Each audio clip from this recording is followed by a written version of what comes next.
Too low to the mall, with a couple capos and 100 fucking dimes. College slaughter gang, you get your shit popped. Jack up with a drum, if your chain never go stop. Hey y'all, Janae here. Welcome back to the channel. This is for Love During Lockup Season 7, Episode 5.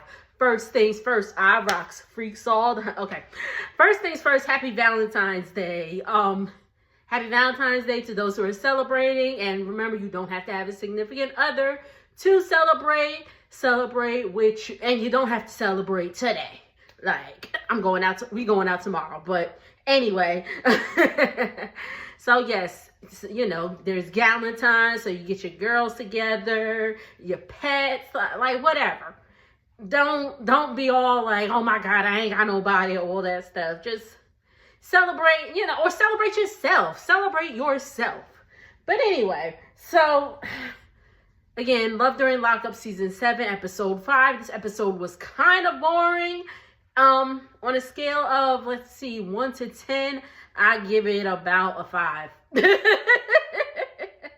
I would give it about a 5 because it was boring. But let's get Monique out the way. Monique is blocked. Monique has Titus blocked and all that stuff. Her sisters leave, and she's in the confessional talking about her and Titus's future and all of that stuff. And she's just like, you know, she's like, you know, her and Titus were speaking about kids, and that is a very big deal to her because she has not, you know, thought about having kids with anybody since her daughter passed away. Unfortunately, she lost a child.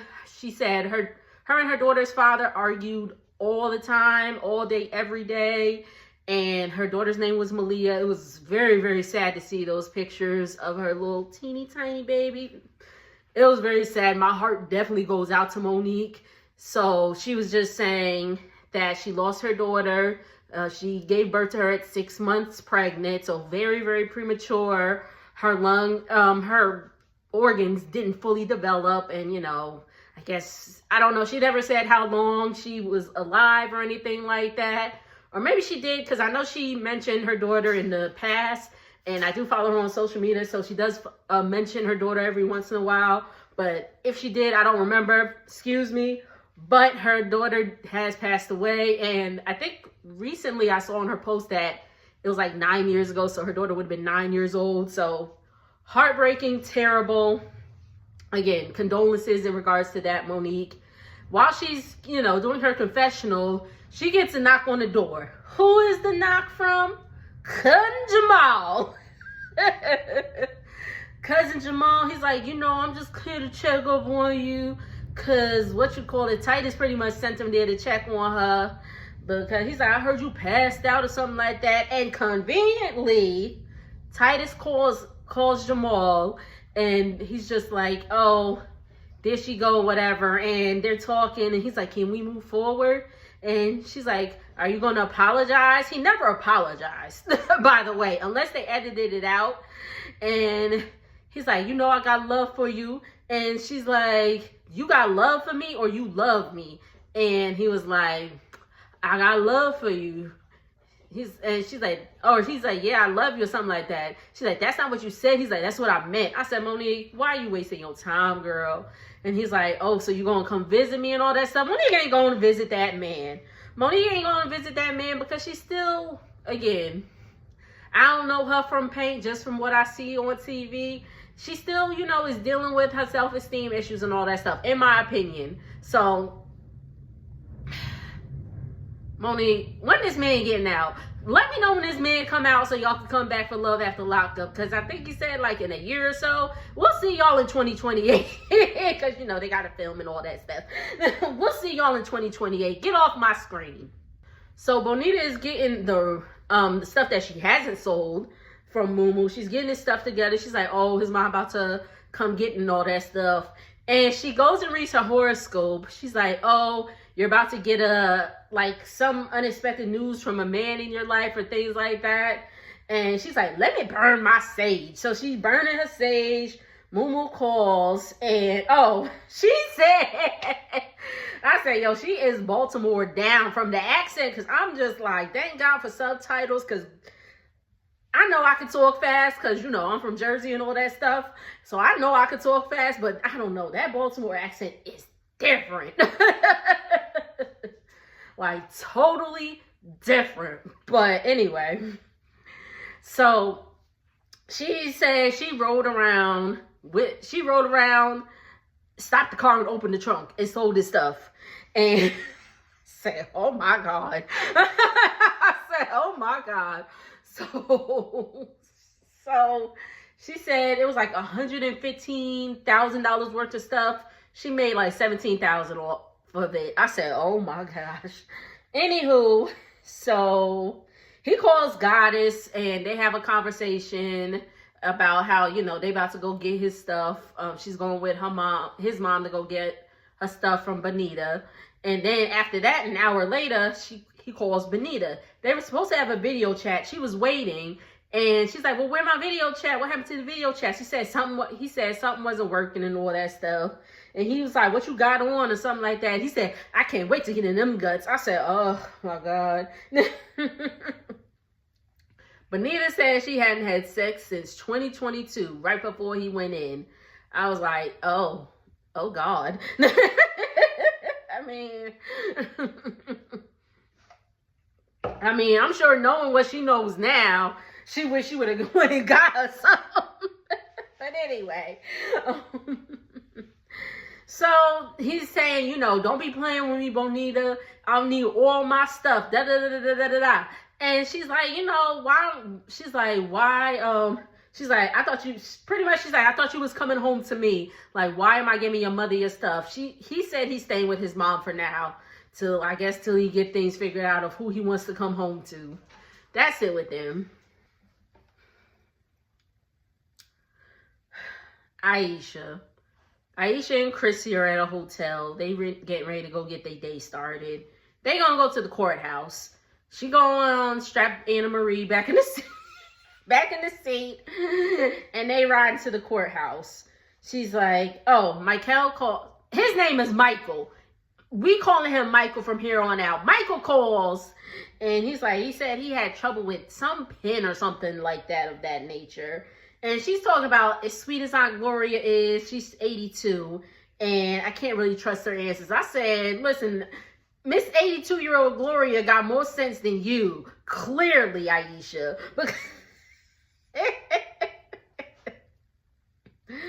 Because why are we doing this? Why are we doing this? She's just like, I need to get answers. Whatever. So they get to the courthouse and, you know, they get a file from, she asked the clerk, the file. So they're looking at the file and all that stuff. And they're like, they find the thing where it says he has life in prison. He has life in prison because of the Habitual Offender Act. So he's in, as Chrissy said, he's in 1 in 28 states that has that 3 strikes you're out law where, you know, you get 3, I guess it's felonies. I don't know. Y'all let me know. I'm assuming it is felonies or whatever. And you get life in prison. And, again, his things were not, they weren't violent crimes, but still 3 strikes, life in jail. So she's like, she wants to look for the prosecutor. So I guess it's the next day because the clothes was different. She meets with Ellen. I think they said Ellen Brooks was her name. She was the DA at the time of the case. And she was just like, I do remember. Dogs. Worse than toddlers. She's like, you know, I remember that case. She's like, even his driving record was like 4 pages long. She's like, this is the worst driving record I've ever seen. And he's like, well, what kind of things are on the driving record? You know, you get a ticket, run a red light. She's like, he had running a red light, trying to elude police, bad tags, all that stuff. So she said somebody used police track money, or it was like a undercover cop or something like that, bought drugs from him. So that's how they were able to catch him. And they tracked him down, tried to run away from the police. He hit a curb, and that allowed the police to get to him. She said the what is it? I'm sorry. In Alabama, you need to have more than 28 grams of Coca-Cola. If y'all know what Coke, we'll just say Coke. Coke to, in order to be charged, you have to have 28 grams or more of that. He had 2.5 times that, y'all. 2.5 times. She said it was he had $65,000 worth of Coke. Woo! And she's like, you know, he did get life and all that stuff, but he did not get life without the possibility of parole. He does have possibility of parole. He actually has a parole hearing in 2 years. So Aisha gets the answer she's looking for and all that stuff. Later, they driving. Her and Chrissy is driving. Where Anna Marie go? I don't know. Anna Marie in the trunk. And Mike, they pull over to this cow farm or whatever, looking at the cows.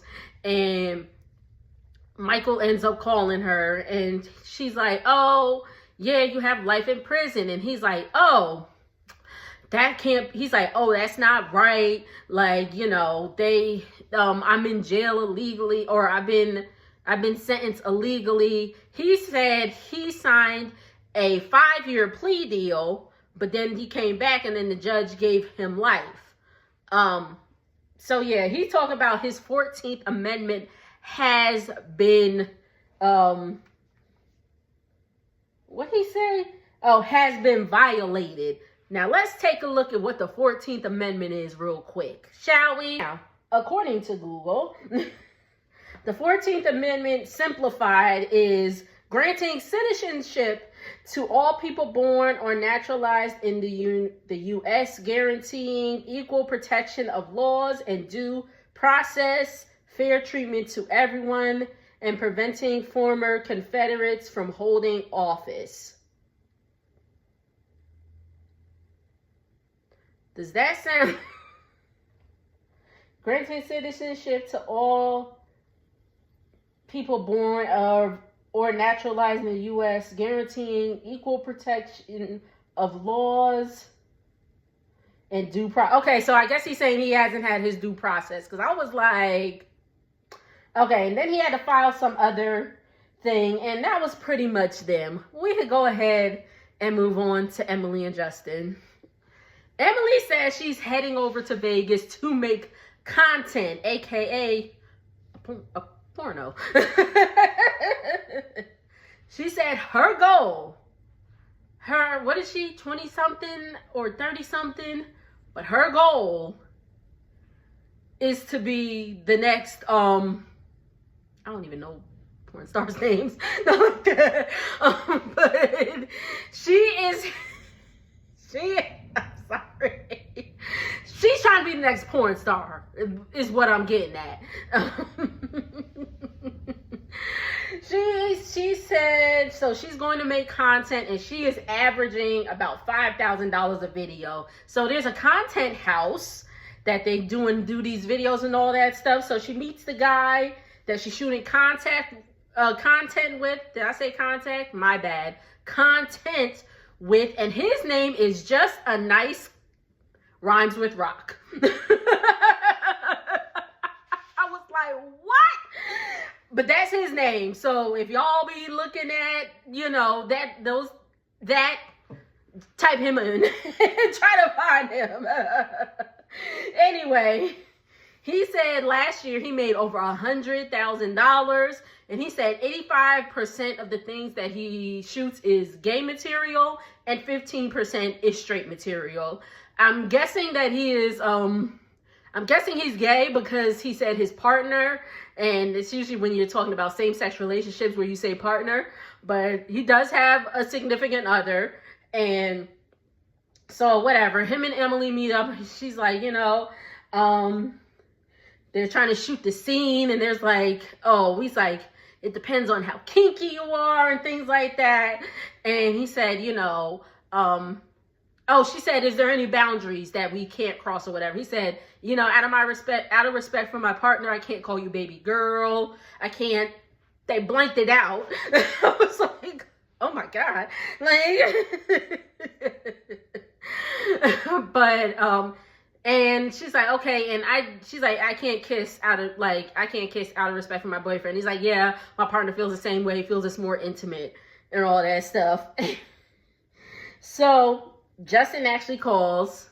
She's in the bathroom and she's like, oh, I'm in Vegas about to shoot some content. And he's like, he is not happy at all. Emily said that Justin is the one that keeps asking her for money, so he can't dictate how she makes it, which is a point. And again, I hate that, Justin is no longer here, because you could see, even talking to him, that he is having some type of spirals, some type of breakdown. I don't know if it's just because of Emily. We're not going to put, his choice to unalive himself on just that one person. It's something within him. So we're not going to, forgive me, I'm not even going to, put that on her. But, he had a lot of things he was dealing with and all that stuff. But anyway, so yeah, Emily's like, it's a career. Like, they on the phone, it's a career. She tells Just a Nice Rock to hold on. And she walks out the content house, and he walked out the door too, was like, come on, is we gonna do this or not? But anyway, he was, so she's talking, she's like, oh, well, what about you calling Liz and da-da-da-da? Justin admits he shouldn't have reached out to Liz and all that stuff. And Justin's like, well, what are you gonna do? And Emily's like, well, what are you gonna do? And she's like, you're either gonna be okay with it or you're gonna be okay with it. I said, child. And he's like, well, we're done. He's like, we're done. And she's like, we're not done. I said, Lord Jesus, this chick is crazy.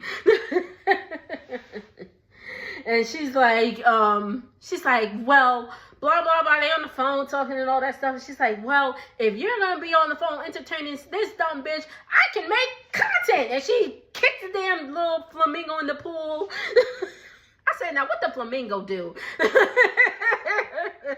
She kicks the flamingo, and that's the end of the episode. So that's it, y'all. Y'all, we only have 3 more episodes left. There's only 8 episodes this season, y'all, because Mama June is coming on March 13th. I watch it sometimes. I don't think it's something I'm going to review, but if y'all watching and y'all want me to review it, let me know. I will do that. But anyway, thank y'all so much for tuning in. What did y'all think of the episode? Again, I give it a 5. They stretching it, especially this Monique story, because she ain't giving us nothing else. She done fell, now she up. Like, what else can you give us? Like, what else are we gonna, like, your sisters came, your sisters left. What else you gonna give us? Unless you, I don't know. Is we gonna see Cousin Jamal some more? Because, but again, make sure to like, comment, and subscribe. I will see y'all on the next video. Later.